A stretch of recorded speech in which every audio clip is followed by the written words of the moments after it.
तो मूवी के स्टार्ट में हमें दो आदमी दिखाई जाते हैं जो कि बेसिकली एक टैक्सी में होते हैं। एक टैक्सी को ड्राइव कर रहा होता है जबकि एक आदमी वहाँ बैठा होता है जिसने ब्लैक और रेड सूट पहना होता है। इस आदमी का नाम डेडपुल होता है जो कि इस मूवी का मेन कैरेक्टर है। ये कहीं जा रहा होता है और टैक्सी ड्राइवर से बातें कर रहा होता है। ये कहता है कि मैं अपने दुश्मन को ढूंढ रहा हूँ, 1 साल से ज्यादा का टाइम हो चुका है और मैं चाहता हूँ कि जल्दी उसे ढूंढ लूं और उसे खत्म कर दूं। तो टैक्सी ड्राइवर कहता है कि तुम उसे ढूंढ क्यों रहे हो? तो डेडपुल कहता है इसलिए ताकि मैं उससे बदला ले सकूं। उसने मेरे फेस का बहुत बुरा हाल कर दिया है। उसने मेरी बॉडी पर कई एक्सपेरिमेंट्स किए। डेडपुल उसको अपना मास्क उतार कर दिखाता है और कहता है कि ये लो खुद ही देख लो। इसी के साथ बातें करते करते जब वो बैक सीट पर देखता है तो उसका वेपन्स वाला बैग नहीं होता। वो टैक्सी ड्राइवर से कहने लगता है कि अरे यार बैग तो मैं वहीं पर भूल गया, अब मुझे सिर्फ 2 तलवारों से काम चलाना होगा। इस वक्त उसके पास सिर्फ 2 स्वर्ड्स यानी तलवारें थी और एक गन थी जिसके अंदर सिर्फ 12 बुलेट्स थी और मुझे इन्हीं से उनको खत्म करना होगा। अब टैक्सी ड्राइवर को उसकी बातें काफी अजीब और फनी लग रही होती हैं और वो चुपचाप सुन रहा होता है। अब डेडपुल वहीं ब्रिज पर उतर जाता है और बच्चों की तरह टांगे हिलाकर कोई ड्राइंग बनाने लगता है।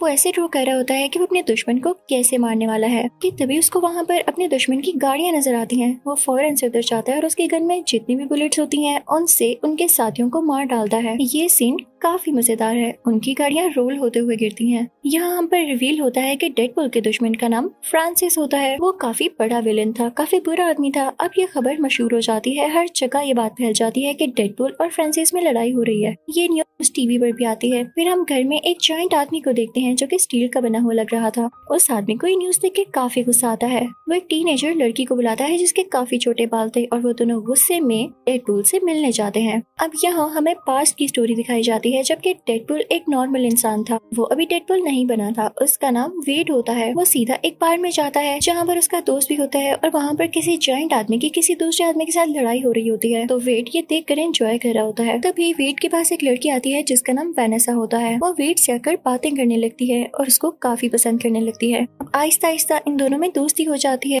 अब इनको एक साथ 1 साल हो चुका था, लेकिन एक दिन वेड बेहोश होकर गिर जाता है। जब होश आने पर वो अपने कुछ टेस्ट करवाता है तो उसे पता चलता है उसके ब्रेन, लिवर और लंग्स में कैंसर है। ये सुन के वो काफी परेशान हो जाता है और वेनेसा भी। अब सीन डेडपुल पर शिफ्ट होता है। लड़ते लड़ते फ्रांसिस वहाँ से भाग चुका था, लेकिन तभी वहाँ पर डेडपुल को आवाज आती है जैसे फ्रांसिस की बाइक उसके पीछे हो। जब डेडपुल पीछे मुड़कर देखता है तो वहाँ पर वाकई फ्रांसिस होता है। डेडपुल अपनी स्वर्ड फ्रांसिस के हाथ पार कर देता है। फ्रांसिस के नाक से काफी खून आ रहा होता है। डेडपुल कहता है कि मैंने आज अपना बदला ले लिया, तुम ही थे ना जिसने मेरी शक्ल का ये हाल किया। इसी के साथ डेडपुल अपना मास्क उतार कर उसे अपना फेस दिखाता है। तो फ्रांसिस कहता है ओह अच्छा तो तुम वो हो। अभी वो दोनों ये बातें कर ही रही होती हैं कि तभी पीछे से वो स्टील मैन आता है। वो वेड को उठा कर फेंकता है। यहाँ पर फिर से स्टोरी पास्ट के सीन में शिफ्ट होती है। वेनेसा वेड से कह रही होती है कि तुमने परेशान नहीं होना, मैं तुम्हारा साथ कभी नहीं छोड़ूंगी, हम मिलकर इसका इलाज करवाएंगे। तो वेड कहता है कि नहीं वेनेसा, मैं तुम्हें इस तरह से नहीं देख सकता, मुझे कुछ हो गया तो तुम्हारा क्या होगा, मैं इस तरह से नहीं चाहता।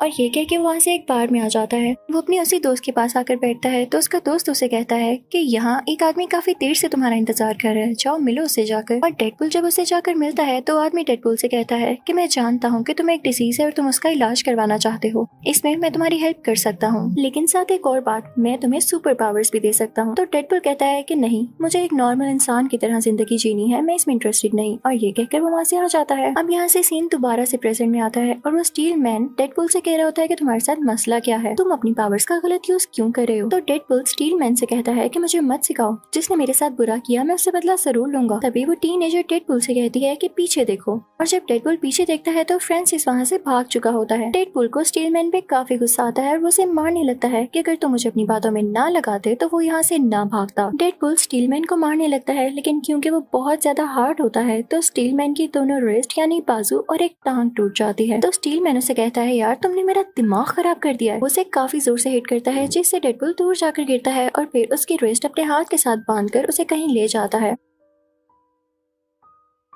अब डेडपुल यहाँ काफी अजीब हरकत करता है। उसे कहने की जगह कि मेरा हाथ खोल दो या वो लोग खुद खोलने की जगह वो अपना हाथ ही काट लेता है। उसके हाथ से काफी खून आने लगता है। कोई नॉर्मल इंसान होता तो वो तो मर ही जाता, लेकिन ये सीक्रेट भी मैं आपको बाद में बताऊंगी कि डेडपुल क्यों नहीं मरा। अब ऐसा करने के बाद डेडपुल ब्रिज से नीचे जंप लगा देता है और एक चंक ट्रक में गिरता है। अब यहाँ से सीन दोबारा से पास में आता है जब डेडपुल एक नॉर्मल इंसान था यानी वेड। वो बेहोश हुआ होता है और जब उसकी आंख खुलती है तो वो किसी जगह पर होता है और उसके आसपास दो लोग होते हैं, एक मेल और एक फीमेल। वो दोनों उसकी बॉडी में कुछ इंजेक्ट करते हैं। वो लोग उसकी बॉडी पर तरह तरह के एक्सपेरिमेंट्स करते हैं और उसे काफी टॉर्चर करते हैं कि उस बेचारे की हालत खराब होने लगती है। कभी उसे इलेक्ट्रिकल शॉक्स दिए जाते हैं, कभी उसे बर्फ जैसे ठंडे पानी में रखा जाता है, कभी उसे बहुत ज्यादा मारा जाता है, यानी सब ऐसी चीजें जिससे वो टॉर्चर फील करे। ये वेट के साथ इसलिए किया जा रहा था ताकि उसकी बॉडी में कुछ चेंजेस आए, लेकिन अभी तक उसकी बॉडी में कोई चेंज नहीं आया था। और ये वो इसलिए कर रहे थे ताकि वेट की बॉडी में कुछ म्यूटेशंस आए और उसमें सुपर एबिलिटीज आए। अब वेट को एक जगह पर बांध कर लेटा दिया जाता है। उसके साथ एक और पेशेंट होता है, उसको भी ये लोग टॉर्चर कर रहे थे। वो वेट को बताता है कि इस डॉक्टर का नाम फ्रांसिस है। यानी अब आपको पता चला कि ये वही फ्रांसिस है जिसके पीछे डेडपुल है, और ये उसके पीछे क्यों है ये भी सुन लें। अब फ्रांसिस वेट के पास दोबारा आता है और उसे एक ऐसे चैम्बर में डाल देता है जिसमें बिल्कुल भी ऑक्सीजन नहीं होती। उधर जाते ही वेट को सांस आना बंद हो जाता है। उसकी बॉडी काफी अजीब होने लगती है, जैसे उस पर किसी ने एसिड फेंक दिया हो और वो चलने लगी हो। फ्रांसिस उससे बातें करने लगता है, लेकिन वेट चुप होता है। और जैसे ही फ्रांसिस जाता है तो वेट अपने मुंह से एक मैच स्टिक निकालता है। उसके चैम्बर से एक पाइप कनेक्टेड था जो कि सीधा सिलेंडर तक जाता था। मैच स्टिक जलाकर वहाँ फेंक देता है। पाइप आग पकड़ लेता है और पूरी लैब को आग लग जाती है। अब वेट वहाँ से बाहर निकल आता है और फ्रांसिस पर अटैक करने लगता है, लेकिन फ्रांसिस उसे पुश करता है जिससे वेट नीचे गिर जाता है क्योंकि उसकी बॉडी काफी वीक हो चुकी थी। दोनों में बहुत लड़ाई होती है, लेकिन वेट उसका सामना नहीं कर पाता।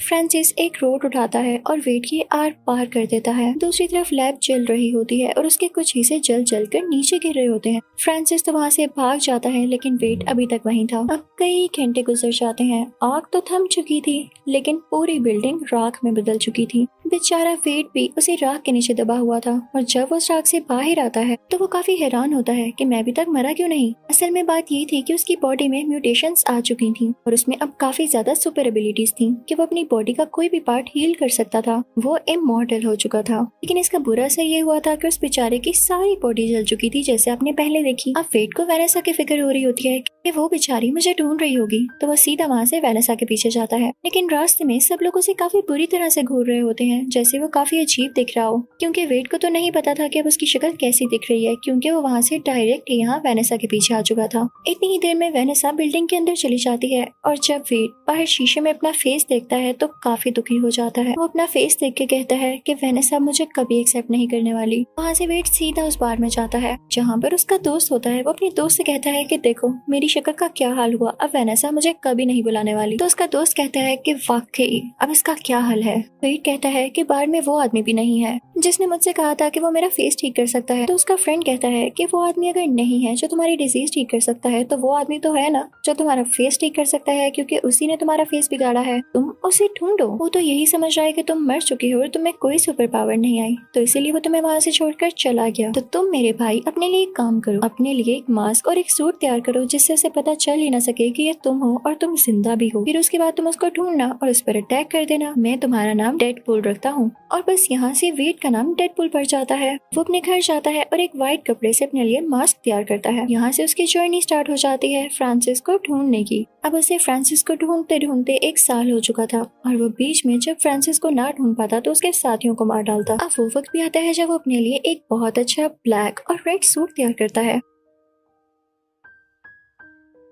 और फाइनली वो दिन आ जाता है जब डेडपुल को खबर मिलती है कि फ्रांसिस कहाँ हो सकता है। उसे वहाँ पर वही आदमी मिलता है जिसने उसे कहा था कि उसकी डिजीज ठीक कर सकता है। तो डेडपुल समझ जाता है कि इसका जरूर फ्रांसिस से कोई ना कोई लिंक है। वो उससे गुस्से से पूछता है कि कहाँ है फ्रांसिस। तो वो बेचारा आदमी डर जाता है और उसे बता देता है। अब सीन वहीं पर शिफ्ट हो जाता है जब हमें मूवी के स्टार्टिंग में दिखाया गया कि डेडपुल टैक्सी ड्राइवर के साथ कहीं जा रहा होता है। अब पास्ट और प्रेजेंट के सीन्स मर्ज हो जाते हैं और रियल स्टोरी यहीं से स्टार्ट होती है जहाँ पर डेडपुल उस जंक ट्रक में गिर चुका था। अब डेडपुल को होश आ जाती है, और जहाँ पर वो जंक ट्रक रुकता है ये देख के डेडपुल काफी हैरान हो जाता है, क्योंकि वो किसी बूढ़ी औरत का घर था जो उसके साथ लॉन्ड्री में आया करती थी। जब डेडपुल यानी वेट कपड़े धोने आता था, उसी बूढ़ी औरत ने वेट को सजेशन दिया था कि तुम अपना सूट ब्लैक और रेड कलर में तैयार करो। उन दोनों में काफी दोस्ती हो गई हुई थी कि वो बूढ़ी औरत ब्लाइंड होती है और वो वेट की शक्ल नहीं देख पाती, लेकिन यहाँ वेट उस बूढ़ी औरत को खुद ही बता देता है कि मेरे साथ क्या क्या हुआ। और यहाँ हम पर यह भी रिवील होता है कि जब वेट यानी डेडपुल का कोई बॉडी पार्ट कट जाए तो वो दोबारा से हील करके रीग्रो हो जाता है।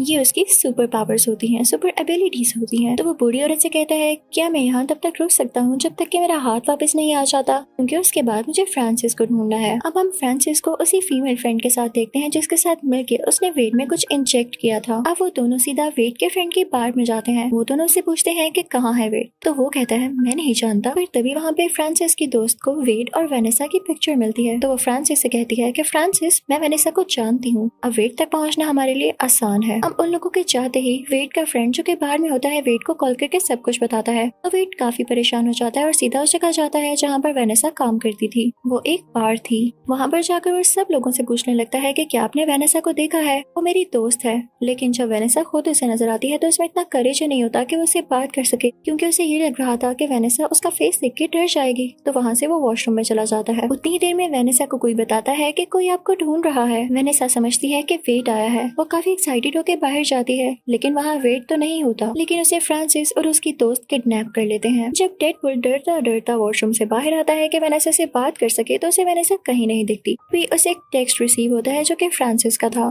फ्रांसिस का एक फेक नाम भी होता है जो कि एजेक्स होता है। इसी नाम से उसने टेक्स्ट भी किया होता है। कहता है कि अगर तुम चाहते हो कि वेनेसा तुम्हें वापस मिल जाए तो इस लोकेशन पर आ जाओ। फिर डेडपूल अपने घर जाता है और सारे वेपन्स ले लेता है। ये अपने साथ स्टीलमैन और उस टीनेजर को भी ले लेता है और वही टैक्सी पकड़ता है जिस पर ये पहले जा रहा था। अब ये लोग जंक यार्ड पहुंच जाते हैं जहाँ पर इनको फ्रांसिस ने बुलाया था, लेकिन डेडपूल यहाँ पर फिर से अपना वेपन्स वाला बैग टैक्सी में भूल जाता है। डेडपूल कहता है कि यार मेरे पास तो अब स्वर्ड ही है, क्या मैं स्वर्ड से ही लड़ूंगा। तभी वहाँ पर फ्रांसिस के साथी आ जाते हैं और ऊपर कंटेनर पर फ्रांसिस और उसकी दोस्त खड़े होते हैं। फ्रांसिस अपनी दोस्त को नीचे भेजता है जो कि इन तीनों से फाइट करने लगती है, लेकिन टीनेजर भी काफी तेज होती है, वो उससे फाइट करने लगती है। मैन बड़े बड़े टायर्स उठाकर फ्रांसिस के साथियों पर फेंकने लगता है। तीनों काफी अच्छे से फाइट कर रहे होते हैं, लेकिन जब डेडपूल देखता है कि उसके साथी फ्रांसिस के साथियों को रोके हुए हैं तो इस बात का फायदा उठाते हुए वो फ्रांसिस तक पहुंच जाता है, जो कंटेनर के ऊपर होता है। यहाँ पर फ्रांसिस और डेडपूल की काफी लड़ाई होती है। नीचे फ्रांसिस की दोस्त ने स्टीलमैन का गला काफी जोर से दबा कर रखा होता है, लेकिन जब टीनेजर ये देखती है तो अपनी सारी पावर्स यूज करके उस लड़की की तरफ फेंकती है और वहाँ पे काफी बड़ा ब्लास्ट होता है और वहाँ के सारे कंटेनर्स मूव करने लगते हैं। वेनेसा भी एक ग्लास चैम्बर में होती है, वो भी नीचे गिरने लगता है। अब फ्रांसिस तो कंटेनर से नीचे गिर जाता है, लेकिन जब वेनेसा का चैम्बर नीचे गिरने लगता है तो डेडपूल उसे बचा लेता है। इसके बाद वो वेनेसा को उसमें से निकालता है, लेकिन फ्रांसिस वहाँ दोबारा आकर डेडपूल पर अटैक कर देता है, लेकिन डेडपूल हील होकर दोबारा से उसके ऊपर आ जाता है और उसके ऊपर बैठ जाता है। अब किसने कहा था फ्रांसिस को कि वो डेडपूल को सुपर एबिलिटीज दे कि बाद में वो उसी पे भारी पड़ जाए। डेडपूल फ्रांसिस को काफी मारता है। फ्रांसिस के नाक और मुंह से काफी खून आने लगता है। अब डेडपूल फ्रांसिस से कहता है कि मेरा फेस ठीक करो। अब तो फ्रांसिस हंसने लगता है, हा हा हा, तुम्हें लगता है कि मैं तुम्हारा फेस ठीक करूंगा? तो डेडपूल कहता है कि अच्छा ऐसी बात है।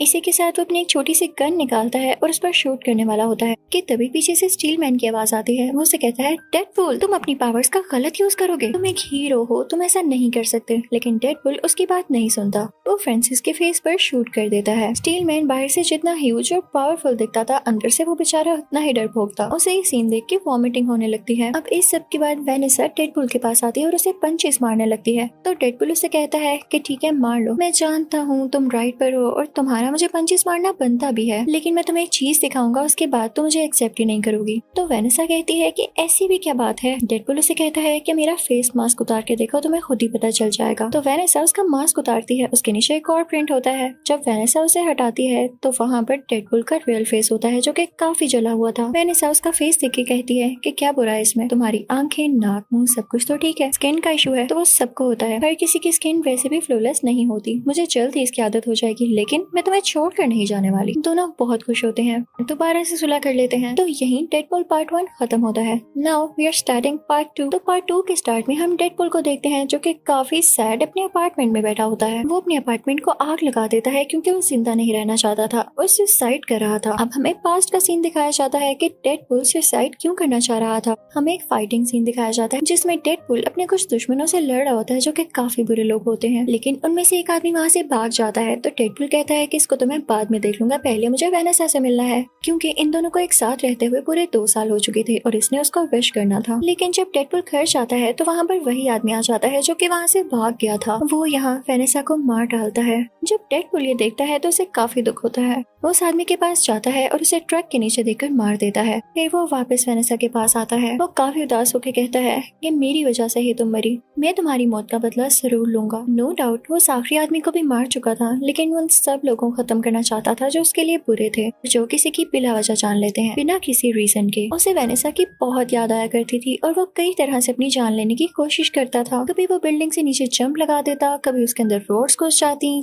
कभी वो खुद को आग लगा देता, लेकिन उसे कुछ न होता क्योंकि वो इमॉर्टल था और इस चीज से वो खुद भी तंग आ चुका था। अब हम प्रेजेंट में आते हैं जब वो अपने अपार्टमेंट को आग लगा के दोबारा से सुसाइड करने की कोशिश करता है। यहाँ पूरे अपार्टमेंट में आग लग जाने की वजह से बहुत बड़ा एक्सप्लोजन होता है और उसे वेनेसा का विजन आता है कि ये तुम गलत कर रहे हो, तुम्हारा काम ये नहीं है। लेकिन इसी के साथ ही डेडपूल की बॉडी के टुकड़े हो जाते हैं। तभी कुछ टाइम बाद वहाँ पर स्टील मैन आता है और उसके बॉडी पार्ट्स देख के उसे एक सैक में डालकर अपने साथ ले जाता है और फिर उसे जोड़ देता है। जब डेडपूल की बॉडी हील हो जाती है तो वो बिल्कुल ठीक हो जाता है और अब वो उदास एक काउच पर लेटा होता है कि तभी उसके पास स्टील मैन आता है और कहता है कि तुम क्या कर रहे हो, तुम तो इतने पावरफुल हो और बनो भी। आज के बाद यही तुम्हारी फैमिली है और तुम हमारे साथ यहीं पर रहोगे। उस घर में 2 लड़कियां और होती हैं, एक वही टीनेजर जिसके छोटे बाल थे और एक पिंक बालों वाली लड़की। अब सीन यहाँ से दूसरी तरफ शिफ्ट होता है जहाँ पर हम एक ह्यूज आदमी को देखते हैं जिसकी एक आंख में लेजर जैसा कुछ था और उसके हाथ में घड़ी थी। जब वो उस घड़ी को मूव करता है तो वो कहीं जगह पर आ जाता है। वहाँ खड़े वो 2 आदमियों से पूछता है कि ये कौन सा साल है, मैं किस ईयर में हूँ। लेकिन इससे पहले कि वो आदमी कोई जवाब देते वो उनको मार कर उनकी गाड़ी लेकर वहाँ से चला जाता है। अब सीन दोबारा से वहाँ शिफ्ट होता है जहाँ पर वो चारों रह रहे थे, यानी डेडपूल, स्टील मैन, पिंक बालों वाली लड़की और वो टीनेजर। ये सब अपनी टीम को एक्स मैन की टीम कह रहे होते हैं। अब टीनेजर स्टील मैन से कह रही होती है कि आपको बहुत ट्रस्ट है ना डेडपूल पर, मुझे तो डेडपूल बिल्कुल भी कंसिस्टेंट नहीं लगता है, ये कुछ भी ठीक से डिसाइड नहीं कर पाता, कभी सुसाइड करने की ट्राई करता है और कभी कुछ ज्यादा इमोशनल हो जाता है। तो डेडपूल फौरन से बोल पड़ता है कि तुम लोग परेशान नहीं हो, मैं खुद को ठीक करूंगा, मैं जितने दिन इस घर में रहा मैंने बहुत कुछ सीखा और हम बहुत अच्छी एक्समैन टीम बनेंगे। ये बात सुनकर सारे काफी खुश हो जाते हैं। स्टील मैन उसे अप्रिशिएट करता है और कहता है मुझे खुशी है मैं तुम्हें यहाँ लेकर आया। अब सीन चेंज होता है एक म्यूटेंट स्कूल की तरफ। वहाँ पर कुछ ऐसे बच्चे थे जिनमें कुछ ज्यादा एबिलिटीज थी जो कि इंसानों में नहीं होती, वो बच्चे म्यूटेंट्स थे। अब उस स्कूल का प्रिंसिपल जो कि ग्लासेस वाला आदमी होता है उन सब बच्चों से कह रहा होता है कि ठीक है मैं जानता हूँ तुम लोगों में एबिलिटीज है, लेकिन तुम लोगों ने इसको दुनिया के सामने शो नहीं करना और इन पर कंट्रोल रखना है। अब प्रिंसिपल उनमें से एक हेल्दी बच्चे को सामने स्टेज पर लाता है और सब बच्चों के सामने उसे टॉर्चर करने लगता है।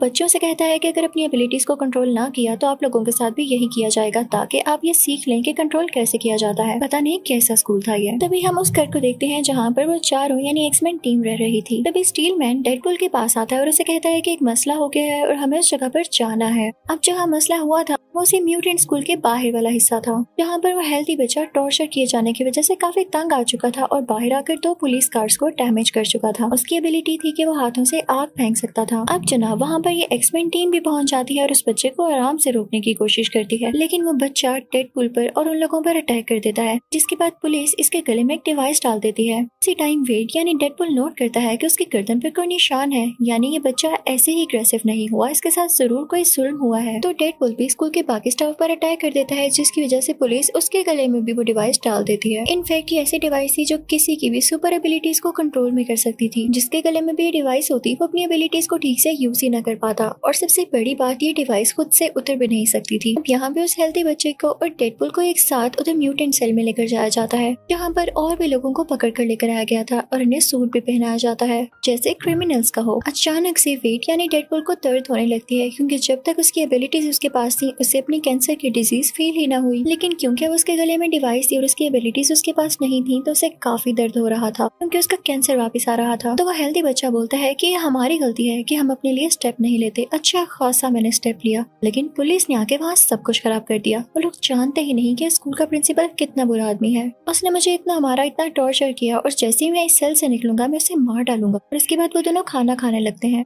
तभी वहाँ पर वो अजीब आदमी आ जाता है जो कि लोगों से ईयर का पूछ रहा था और उसकी आंख में कुछ चमक रहा था। वो उस हेल्दी बच्चे की तरफ पॉइंट आउट करता है कि मुझे ये बच्चा चाहिए। वेट यानी डेडपूल कहता है कि मैं तुम्हें इस बच्चे को हाथ भी नहीं लगाने दूंगा और इसी के साथ उन दोनों में लड़ाई शुरू हो जाती है। लड़ते लड़ते डेडपूल ग्रिल से नीचे गिर जाता है और शुक्र है कि उसके गले से वो डिवाइस हट जाती है और उसमें उसकी एबिलिटीज दोबारा आने लगती है। उन दोनों में दोबारा से फाइट होने लगती है। वेड उस आदमी से पूछता है कि तुम्हें मसला क्या है, तुम्हें वो बच्चा क्यों चाहिए। तो वो आदमी अपना नाम केबल बताता है और कहता है कि पहले तुम बताओ, तुम उस बच्चे को जानते भी नहीं और फिर भी उसे बचा रहे हो। तो वेड कहता है क्योंकि उस बच्चे को ये लगता है कि मैं उसे बचाऊंगा और मुझे उसकी होप नहीं तोड़नी। तभी वेड को दिखता है कि केबल की पॉकेट में एक बॉम्ब है, तो वो उस बॉम्ब को उस बिल्डिंग में एक्सप्लोड कर देता है और वेड और केबल दोनों ही बाहर आकर गिरते हैं। वेड बाहर बेहोश हो चुका था। तभी उसे ख्वाब में वेनेसा आती है जो उसे करेज देती है और कहती है कि यही चीजें तुम्हें पावरफुल बनाती हैं। और तब वेड को होश आ जाता है। वहाँ से वेड सीधा उसी बार में जाता है और अपने दोस्त से कहता है कि मैं एक बच्चे को बचाना चाहता हूँ। तो उसका बार वाला दोस्त कहता है कि ठीक है, हम एक टीम बनाकर उसको बचा सकते हैं। वहाँ पर वही टैक्सी ड्राइवर भी होता है। अब हम दोबारा से उसी हेल्दी बच्चे को देखते हैं जो कि अभी तक म्यूटेंट सेल में ही होता है और वहाँ पर उसकी दोस्ती एक काफी खतरनाक और काफी बड़े म्यूटेंट से हो जाती है। दूसरी तरफ वेड उस बच्चे को बचाने के लिए 6 लोगों की टीम बनाता है जिसमें 5 लड़की और एक लड़की होती है। उन सबकी अलग अलग एबिलिटीज होती हैं। लड़की की ये होती है कि वो किसी को भी अपनी बातों में फंसा सकती थी। एक आदमी ऐसा था जो कि इलेक्ट्रिसिटी को कंट्रोल कर सकता था। एक आदमी ऐसा था जिसके मुंह से एसिड निकलता था। एक ऐसा था जो कि गायब हो जाता था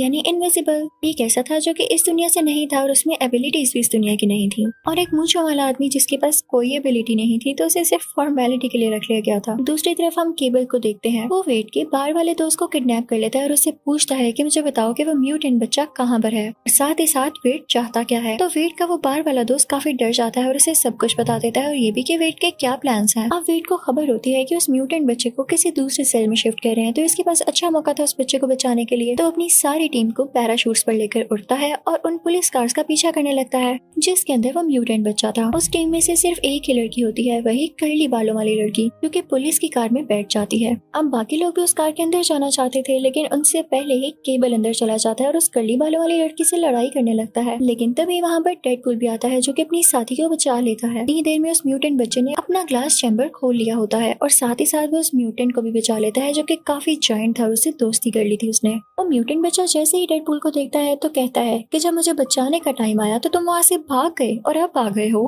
अब ये मेरा अच्छा दोस्त बन चुका है। उस जायंट म्यूटेंट की तरफ इशारा करता है और इसके बाद वो जायंट म्यूटेंट डेडपूल की बॉडी के 2 हिस्से कर देता है और फिर वो बच्चा उस जायंट म्यूटेंट को अपने साथ लेके चला जाता है। उसके बाद कर्ली बालों वाली लड़की आती है और वेड यानी डेडपूल के दोनों हिस्सों को अपने साथ लेकर चली जाती है। अब वेड को घर ले जाया जाता है।